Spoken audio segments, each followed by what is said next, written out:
As you can guess from the thumbnail and the title of this video, today we are going to be talking about illustration rares. They have become arguably the most volatile product in the Pokemon card market, seeing an absolutely gigantic boom over the past 3 months, but recently have seen quite a downturn as well. We're going to take a look at a couple cards and see crazy roller coaster ride that they've been on recently. And you can also guess from the thumbnail that contains another thumbnail, which contained another thumbnail, that we're going to address a little bit of the Pokemon card drama that's been going on in the small time Pokemon card content creator space. It's kind of absurd. If any of this interests you, definitely throw a like on the video. It really helps me out. And feel free to subscribe to the channel as well. We do some market analysis, the open packs, and we also take a look at the Pokemon card news as well. We just hit 700 subscribers.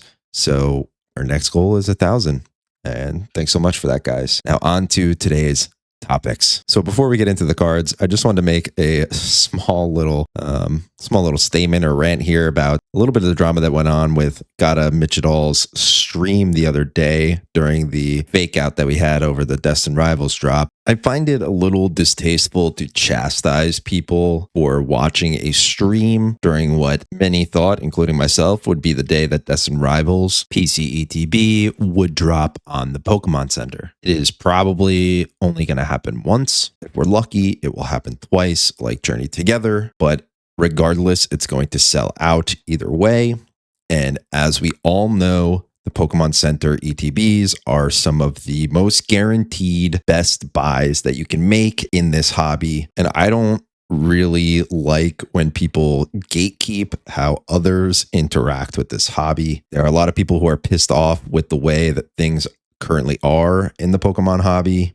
And it can be frustrating at times. I understand that. But getting upset at how people are active in this hobby, whether it be collecting or investing or what have you, is not going to make the situation any better. It's just going to make you upset. And not for nothing, but telling people they need to get their priorities straightened out for being a viewer of a live stream for however long they were, few hours, whole thing, doesn't matter, is kind of ridiculous. There are a lot of people who work and are able to have headphones in, or people that are able to take PTO from their jobs and still get paid to take their days off. How they spend those days, how they spend their work time, is not something that people from afar, especially content creators, should be judging. I am an accountant. I pop in an earphone every day and listen to hours of random stuff while I'm working. And so does every one of my colleagues. It is very simple to pop in a headphone and listen to a stream while you actively work. What difference does it make if somebody's listening to a live stream about somebody talking about the drop and interacting with this chat, or if they're listening to a podcast or music or nothing at all? People can still work and listen to content at the same time. So that's absurd. And not for nothing, but almost every content creator that talks about Pokemon cards talks about the profit motive behind the cards. And that's fine. I do it too. I think it's perfectly reasonable to do. It drives interest in this hobby. And if there was no interest in this hobby, there'd be a lot less awesome things that go on, a lot less awesome sets, a lot less printed cards. So getting on a high horse of sorts and telling people that they need to figure out how to spend their time better, I don't know. It just irks me because I don't think I'm in any position to tell anybody how to spend their time, their PTO, their work time, how they consume content, what they watch, who they interact with on the internet. That's not my position or my place to do. I'm just here to talk about Pokemon cards. And that is what everybody was talking about in that live stream.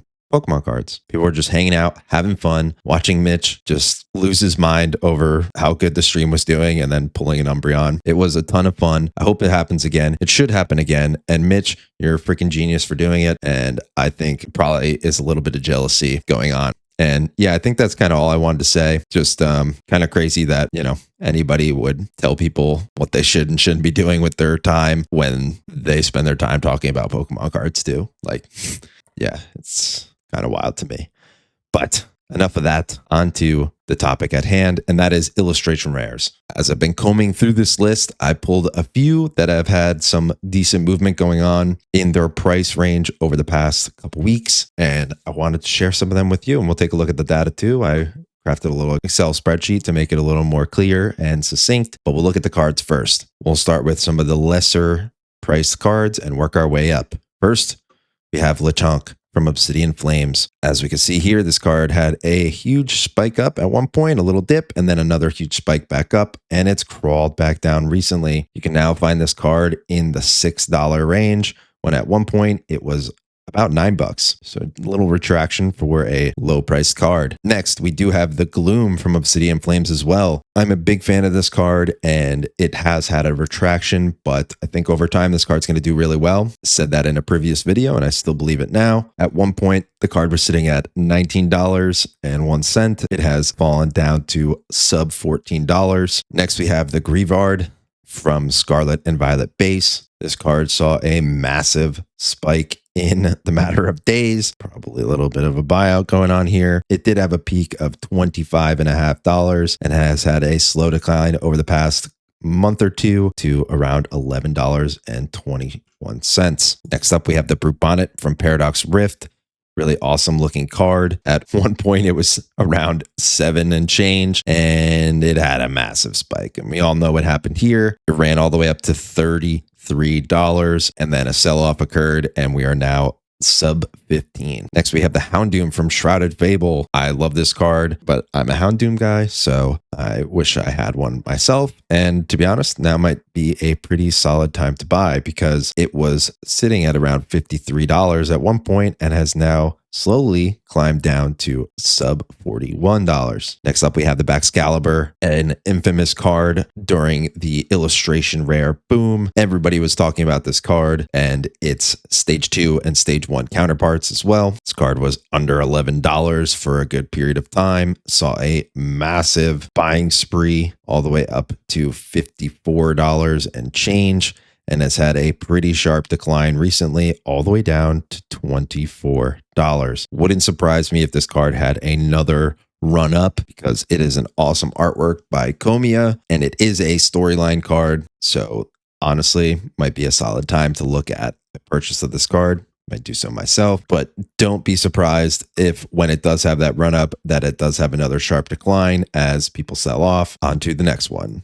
We have the Ghastly from Temporal Forces. Ghastly is a fan favorite Pokemon because it obviously evolves into a massively fan favorite Pokemon in Gengar. There was a point in time when this card was under $21. It did have a pretty good run up here all the way up to $58, almost $59. And now we've seen a retraction down to under $48. Not as crazy as some of the other ones, but we do see even a chase card in Ghastly has seen a slip here recently. Next, we have the Persian from Shrouded Fable, which was a incredibly popular card for a little bit of time when most of the other product in the market was pretty hard to get. People were able to get their hands on Shrouded Fable and people started ripping it and realizing that this card is pretty sick. To be honest, Shrouded does have some good cards. I know people hate on Shrouded. I'm not a Shrouded hater. It's not my favorite set, but I think it's actually pretty good. Not a big fan of the ETB and booster pack art style going on with the green and purple, plus not a big Okidogi and Pheasantipity fan, but regardless, I think some of the cards in it are really awesome, like the Dusknoir line, the Houndoom, the Persian. Of course, yeah, this is like one of the chase cards of the set for sure. We did see a peak of $76. This was that crazy run up that it had here. At one point it was under $28 and now it's slid to around $57. Next, we have another card that was a massive talking point during the Illustration Rare boom, a month or two ago. Another Komiya card, another very interesting art style. A 151 Pokemon has that going for it. And Scarlet and Violet base set is getting sort of harder and harder to find. Doubt they're going to be printing much more of it, if any at all, going forward. Drowsy at one point was under $13, under $11, had a solid run up at the end of last year, beginning of this year, up to 34, leveled off a little bit, and then had a massive boom all the way up to 63, 33. It is now leveled off to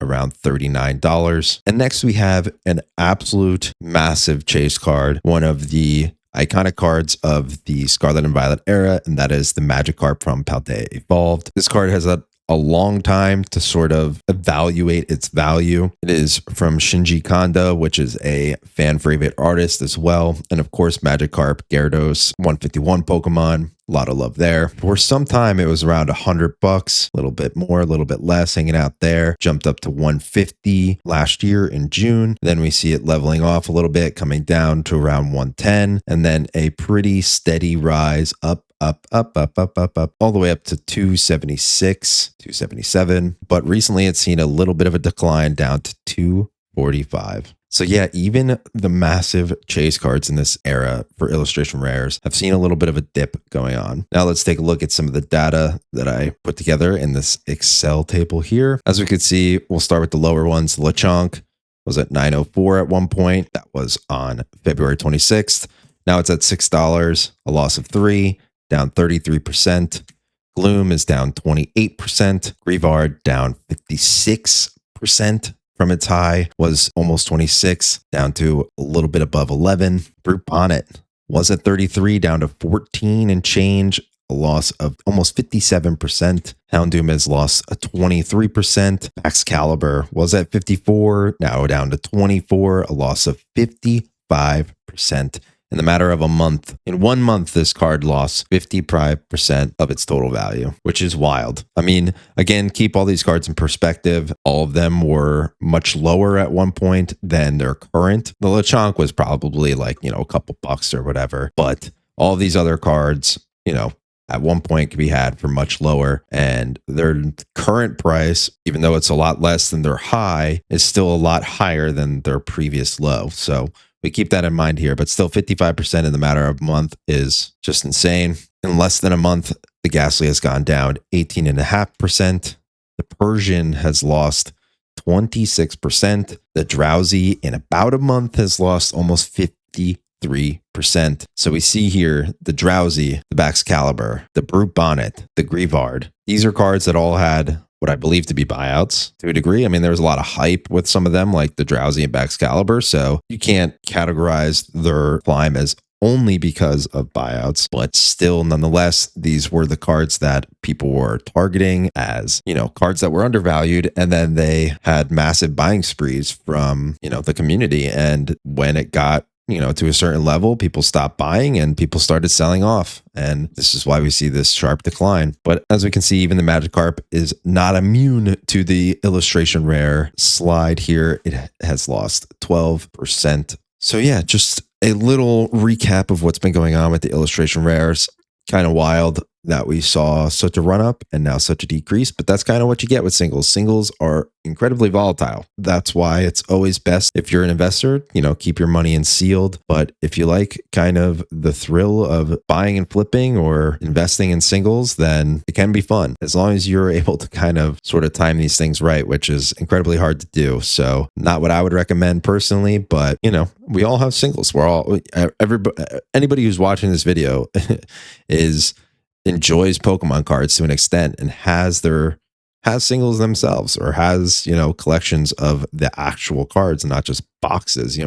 That's the point of this hobby, right? It's the cards. So all of us love the cards too. So we just got to be along for the ride, kind of pay attention. If you see stuff going absolutely insane, maybe give it some more time if you really want a card, because in the short term, things go up and down a good amount. So if you can just watch and sort of just notice like, okay, it's starting to level off. Okay, it's starting to come down. Wait till it starts coming down a good amount. You see it start leveling off again, then maybe that's a good time to buy. But that's not any sort of financial advice or anything like that. But just kind of how I play things most of the time. But yeah, anyway, if you guys like this video, definitely drop a like on it. It really does help me out. If you're interested in this type of content, let me know. Tell me if you guys enjoy these little spreadsheets that I put together from time to time. Like I said, I am an accountant, so I'm pretty solid with Excel. This is just a little baby spreadsheet. But if you enjoy that type of stuff, let me know and I'll do more of it, because I think there's not too much of it in this space